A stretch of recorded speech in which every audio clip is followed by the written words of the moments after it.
மாயா தனம் serial December 25ஆம் தேதிக்கான ப்ரமோவை பார்க்கலாம் வாங்க. வீடியோக்குள்ளே போகிறதுக்கு முன்னாடி இந்த வீடியோ பிடிச்சிருந்தா லைக் பண்ணிவிட்டு பாருங்கள். நம்ம மாயா வந்துட்டு அவங்க ஃப்ரெண்டு தேவி மூலியமாக கார்த்திகிட்ட இருக்க அந்த நகைங்களை எல்லாத்தையுமே வாங்குறாங்க. வாங்கிட்டு வந்து அதெல்லாம் மாயா கிட்ட கொடுக்குறாங்க தேவி. அப்போது அந்த நகையெல்லாம் பார்த்துக்கோ அப்படின்னு சொல்கிறாங்க. எல்லா நகையும் பார்க்கும் பொழுது மாயா வந்துட்டு நினச்ச மாதிரியே அது எல்லாமே கோவில் நகை தான். ஏன்னா கார்த்திக் வந்துட்டு ஃபோன்லேயே சொல்லியிருப்பாரு, எங்கள் அத்தை நிறையா ட்ரெடிஷ்னலான நகையெல்லாம் வாங்கி வச்சுருக்காங்க அப்படின்னு சொல்லியிருப்பாரு. அந்த சந்தேகத்தில் தான் மாயா அந்த நகையெல்லாம் வந்துட்டு வாங்கி பார்க்குறாங்க. பார்த்த உடனே அதிர்ச்சி ஆகுறாங்க.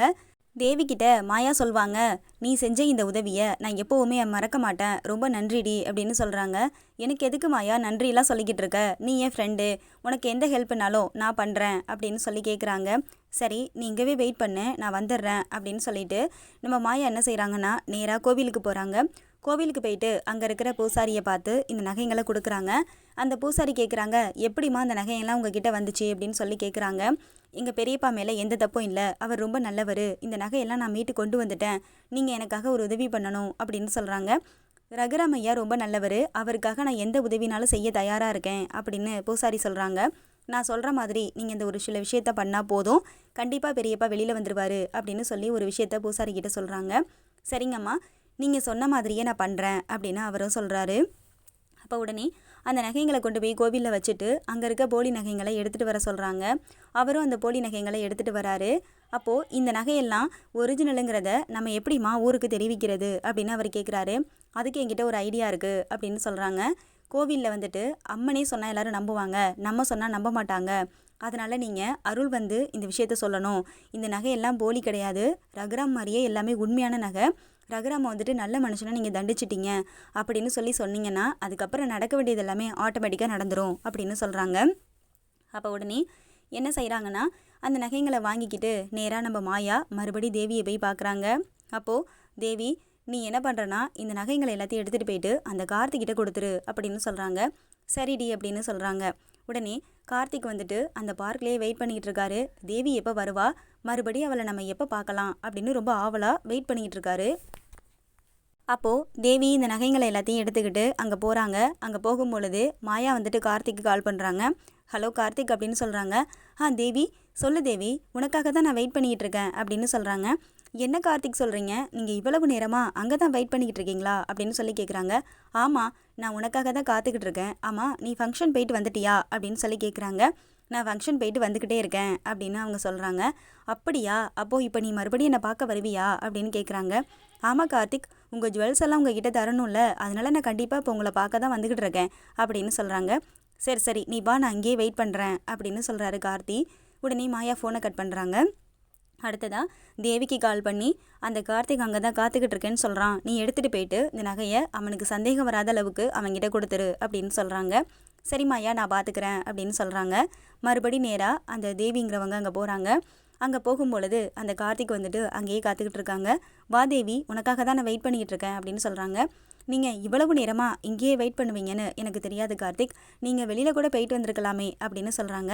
இல்லை, நான் வெளியில் போன நேரமாக பார்த்து நீ அன்னைக்கு மாதிரி வந்துட்டு என்னை பார்க்காம திரும்பி போயிட்டேன்னா நான் என்ன பண்ணுறது, அதனால தான் நான் இங்கேயே வெயிட் பண்ணிக்கிட்டு இருந்தேன் அப்படின்னு சொல்கிறாரு. சரி ஓகே, எங்கள் அம்மா அப்பா என்னை சீக்கிரமாக வர சொல்லியிருக்காங்க, நான் ஃப்ரெண்டை பார்க்க போகிறேன்னு சொல்லிட்டு வந்திருக்கேன், இந்த அருக்கு நீங்கள் கொடுத்த ஜுவல்ஸ் எல்லாம் ரொம்ப ரொம்ப நன்றி அப்படின்னு சொல்கிறாங்க.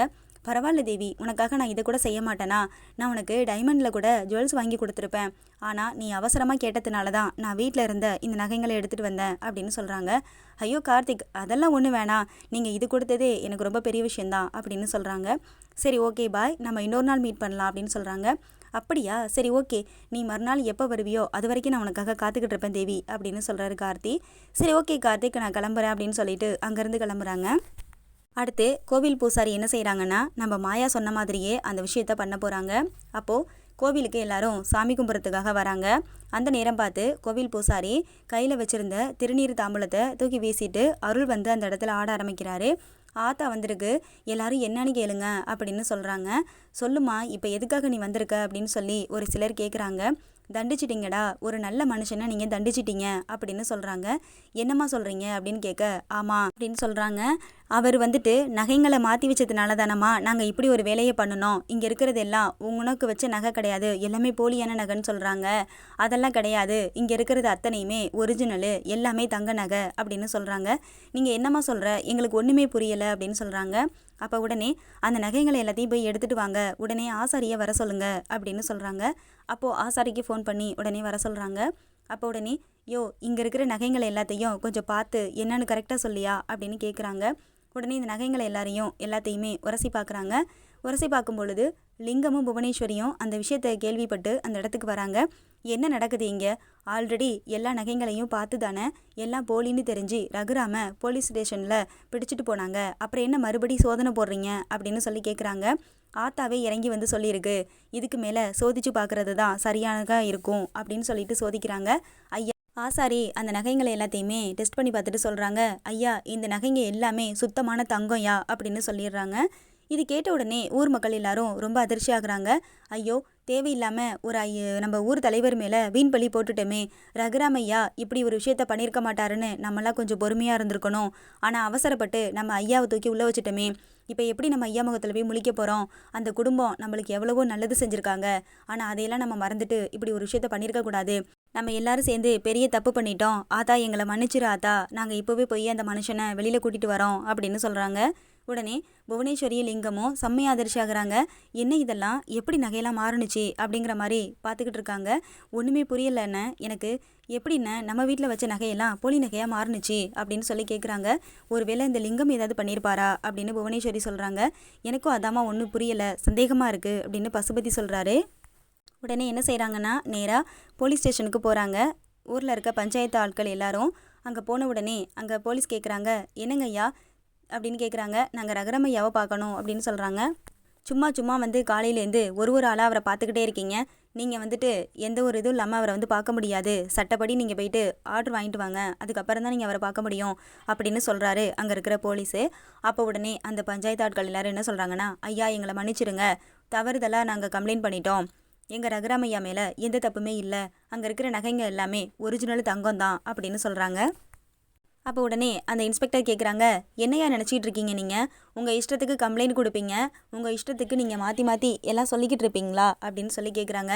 இல்லைங்க ஐயா, எங்கள் எல்லாரையும் மன்னிச்சிடுங்க, ஒரு தவறு நடந்து போச்சு, ஐயா மேலே எந்த தப்புமே இல்லை, அவங்கள தயவு செஞ்சு ரிலீஸ் பண்ணிடுங்க அப்படின்னு சொல்கிறாங்க. உடனே அங்கே இருக்கிறவங்க என்ன செய்கிறாங்கன்னா, அந்த ஐயாவை வெளியில் விடுங்கய்யா அப்படின்னு சொல்கிறாங்க. உடனே நம்ம சிவராமன் வந்துட்டு அண்ணன் அப்படின்னு சொல்லிட்டு ஓடி போய் ரகுராமை கட்டி பிடிச்சிட்டு அழ ஆரம்பிக்கிறாரு. அப்போது ரகுராம் வந்துட்டு வெளியில் வராரு. ரகுராமை பார்த்து எல்லாரும் கையெடுத்து கும்பிட்றாங்க. ஐயா எங்களை எல்லாம் மன்னிச்சிருங்க, நாங்கள் எல்லாரும் சேர்ந்து உங்களுக்கு இவ்வளோ பெரிய பாவத்தை பண்ணிட்டோம். நீங்கள் எங்களுக்காக எவ்வளவோ நல்லது பண்ணியிருக்கீங்க, இந்த கோவிலுக்காகவும் நீங்கள் எவ்வளவோ நல்லது பண்ணியிருக்கீங்க. நாங்கள் தான் சரியாக விசாரிக்காமல் அவசரப்பட்டு உங்கள் மேலே கம்ப்ளைண்ட் கொடுத்துட்டோம், எங்களை மன்னிச்சிருங்க ஐயா அப்படின்னு சொல்கிறாங்க. அப்போ உடனே எல்லாரும் வந்துட்டு கையெடுத்து கும்பிட்டு மன்னிப்பு கேட்குறாங்க ரகுராம் கிட்ட. ரகுராமும் அந்த இடத்துல எல்லாருக்கிட்டையும் வந்துட்டு கையெடுத்து கும்பிட்டுட்டு பரவாயில்ல விடுங்க இருக்கட்டும் அப்படின்னு சொல்லிட்டு அந்த இடத்துலேருந்து நம்ம ரகுராம் வந்துட்டு மனசு ரொம்ப சங்கடப்பட்டு வெளியில் வராரு.